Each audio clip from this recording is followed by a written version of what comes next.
Hello, I am Mark Watson, calling you from Scotland, where it's already dark and already very cold. And I'm looking forward to speaking to SIA today because I joined the SIA in the 1990s and regularly pay my subscription since then. And part of the payback is going to be today's talk, which is about the comparative study of textile sites around the world, taking a look at North and South America.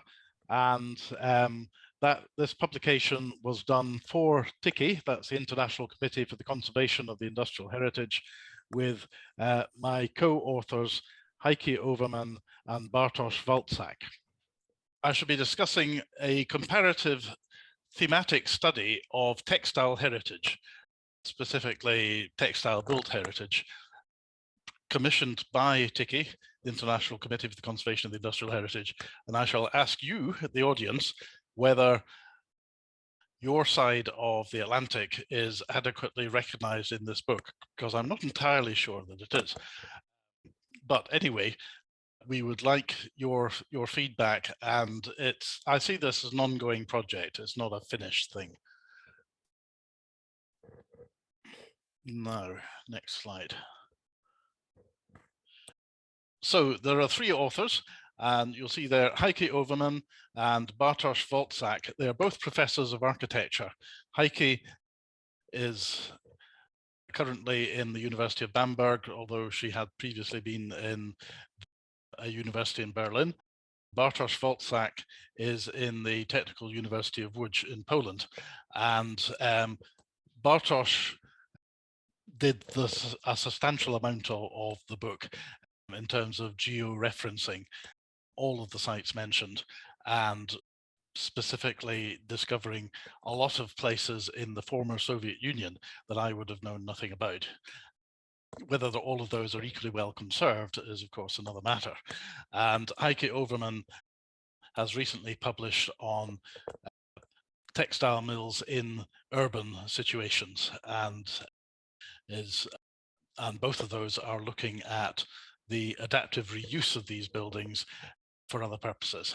So they're bringing in something of considerable value compared to what I did quite a while ago. And there's a link to that book, but it's also there in the chat.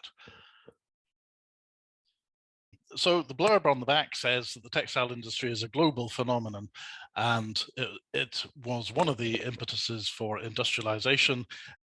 It led to the growth of cities, creation of company towns, worldwide trading routes going back to ancient times in staple goods like silk and wool, and also that now, because the textile industry is a global one, and there are global economic changes, leaving a great many textile mills and their workforces having to find new purposes. And many of the textile mills have been found a means of spearheading urban regeneration, because textile mills could be more adaptable than other types of building. And I encourage you to look at the book.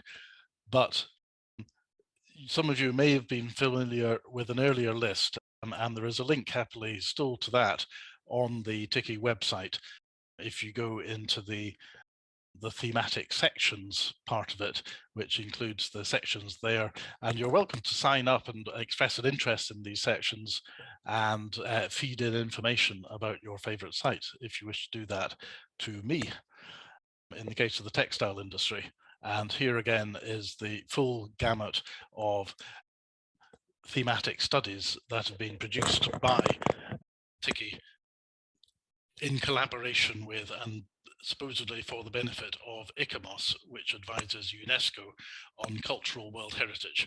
But I think the possibilities brought about by these studies obviously apply to a great many sites that will never become World Heritage sites, but nonetheless, it helps to give them a sort of global perspective and helps to find comparative places. How did we have the chutzpah to think of writing about the United States, as none of the three of us are American? Well, I was lucky in that I was able to receive funding for a visit which lasted about 3 months in 2004 from the Quinqui Foundation, which no longer funds these, in case you're interested, but it enabled the exchange of heritage professionals between the United States and Scotland. And as luck would have it, it coincided with the SIA conference in Providence, Rhode Island. So that was an excellent jumping off point from which to then, from my base there and from my base in Boston, to visit other parts of New England, specifically Massachusetts, Maine, New Hampshire, and Rhode Island, and a few other locations in New York State and Pennsylvania. But that means, of course, I did miss out the southern states of the United States. And while I have some idea about Canada, I have no knowledge personally of Mexico or South America.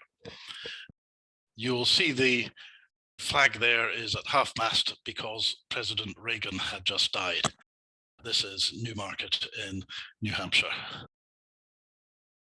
So we taking a view about the overall significance of textile sites in the gamut of heritage worldwide, we think textiles do have significance because there were large numbers involved in the workforce in localized areas that they would give an identity to a place, and it meant a need to find new ways to manage large numbers of people inside factories and managing the communities in company towns or in rapidly growing cities that don't have that paternalist controlling influence of one business.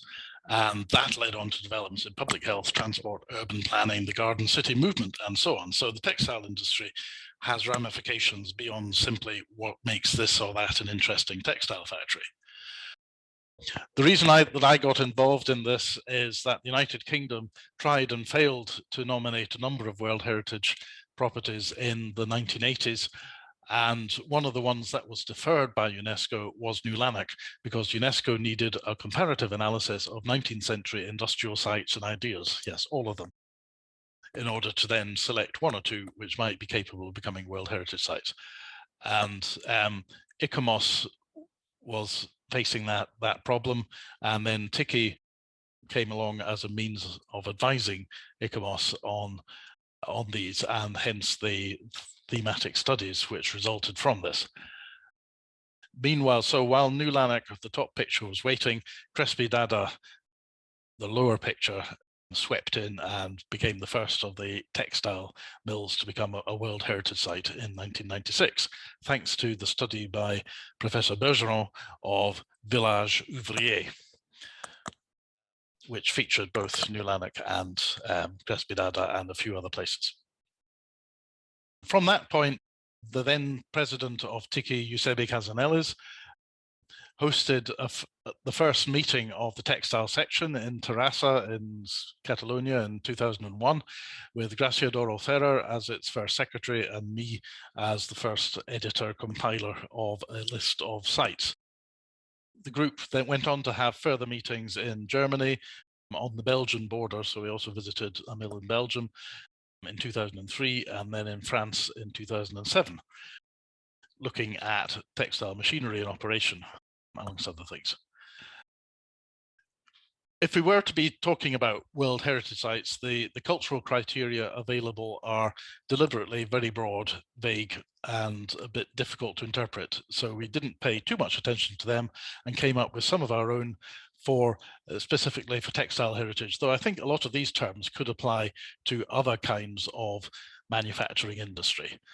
So the pioneer, the flagship, and what I will talk briefly about: giants, international exchange, the time capsule, urbanism, and landscape. And I'll introduce the idea of influence from one place to another by pointing to an image on Twitter, which was put out by the School of Geography in Manchester, England. And the person responsible had Googled Mills Manchester and came up with this image, which is, of course, not Manchester, England. It is Manchester, New Hampshire in the United States. And nonetheless, the fact that it is quite easy to be fooled into thinking that this must be some long gone mills in Manchester, England, I think points to the universality of what some people might think of as factory towns. Although if you look at the detail of them, there are things specific to the New England textile mill complexes, like the blow houses along the front, parallel rows of mills, and then perpendicular to them at the back, the barracks, boarding houses, and family housing, separated from a power canal, which, or in this case, two power canals, which run parallel to a large river, much bigger than you'd find in England. So this is Manchester, New Hampshire, which contains what I believe to be the largest complex in the world of textile mills that were in a single ownership. So at the Amoskeag Mills, 17,000 employees, 700,000 spindles, 23,000 looms in 1912. So broadly looking at those statistics compared to the other larger mills around the world, I think Amoskeag comes top. But second top is the Kreenholm mills in Narva in Estonia. And here we are inside the spinning mill, which was still running when I got in there in 2001, but running down, and the mill has now closed. It closed in 2008. And this is a view from one of the towers in the mill complex looking towards other parts of that complex. And it also looks over across the border into Russia, which is the buildings and trees on the left bank there, and also a power station, which is taking most of the water, which is why the waterfalls down here look very dry. And that is also why border guards are marching up and down the riverbed there to secure the border of the European Union. So this is the second biggest of the mills, of the cotton mills in one ownership in the world, I believe. And it's interesting that both of them are at waterfalls. Another concept we'd like to talk about is the international interchange of ideas. And in the case of Belper in the Derwent Valley Mills in England, that was a case of, I suppose, industrial espionage, or a skilled workman taking his knowledge abroad where it would be much more highly valued. And that was Samuel Slater, who left Belper to found the first proper cotton spinning mill in the New World at Pawtucket in Rhode Island. And that's a photograph taken on the SIA conference. And other examples of technological interchange, for example, is the development of the first spinning mill, properly speaking, in Japan, using technology from France and Southern Europe, but adapted to Japanese circumstances, such as the fire escape down which the mill workers, who all wore kimonos, of course, would slide in case of fire, and also the timber framing that threads through this mill because of the likelihood of earthquakes in Japan. So we see a combination of technologies here. And I think we also have to show some humility to the people who know the industry extremely well. So the experts who can work these jacquard looms or who can cultivate silkworms are possibly more important than the historians who are given front row positions here to advise the Japanese prefecture on the significance of what we had just seen, and behind them all the political representatives of the mayors of the various towns in that part of Japan, here to listen to us speaking in French and English, but with simultaneous translation into Japanese. So another theme that we identified as something that could come out of the textile industry is the sleeping beauty, or perhaps it'd be better to say living history, because in both of these cases, the machines work. And that's the Göteborg Rem fabric in Sweden, which makes heavy duty canvas, and all the machines were installed at the same time from England, and the Tuchfabrik Müller in Euskirchen in West Germany, which I think is comparable to the Watkins wool mill, I'm told, in Missouri, as an example of living history, working machinery, historic machinery that is in a museum but is operated. So not exactly a sleeping beauty. And then we also wanted to discuss the ideas about landscape. And so we can have the urban landscape, such as Lawrence, Massachusetts on the left, or more rural landscapes of Biella in northern Italy on the right, and also Shirakawa-go in Japan, with those high thatch roofs in which the silkworms were cultivated. So, having collated some thoughts about what is significant around the world in textile heritage, there is an online list. Basically, there are no illustrations in it, but some references and links that may not all work these days, which include a few American sites, most notably Lowell and Fall River, which is a place that impressed me a great deal, although I hadn't heard of it before I went there. And there the list sat for some time until my colleagues Heike Overman and Bartosz Wolczak, who are pictured in the second from the right column here, expressed a wish to turn that list into a more thoughtfully presented book. And this was to be done through the medium of two workshops that were to take place in Berlin and Łódź in Germany and Poland.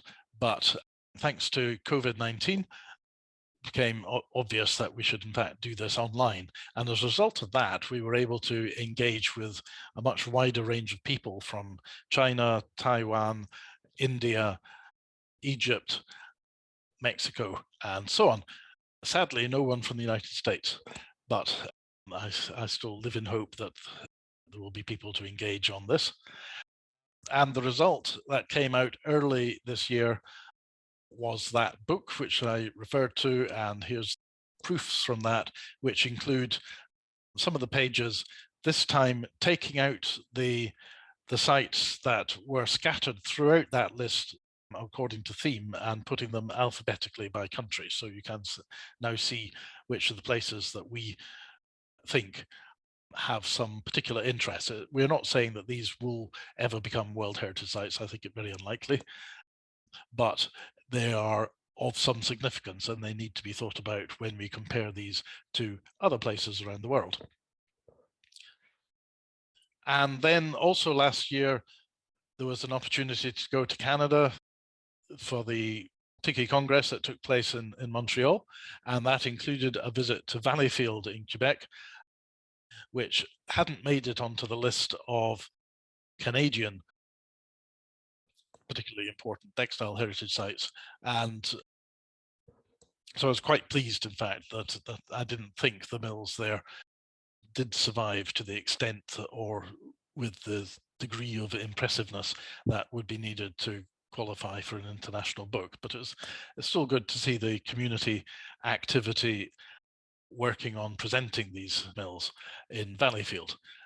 So for Canada, we recognized that there was a significant conglomerate of companies combining the Merchants Cotton Company and the Dominion Cotton Company, which was sort of an overflow from America, particularly producing denim, but there are also other kinds of acetate yarn and viscose rayon and the like also being produced in Canada, which was of some interest. And we got support from Mexico, particularly from Beto Morales, who is always keen to promote his native Puebla, and this factory with its utopian ideals behind it, La Constancia Mexicana. So that was the main contributor from Mexico, but we recognize that there were other sites, Metepec and Yucatan, for its sisal industry. And then in Brazil, we came up with a slightly longer list, and we noticed that Paracambi, which in this seemingly cut out of the jungle location in Brazil, is now a university campus and is keen to promote its conserved buildings. but there are other factories in Brazil and sites we spotted in Uruguay, Colombia, Peru, Chile, and Argentina. So how do they relate to sites in America?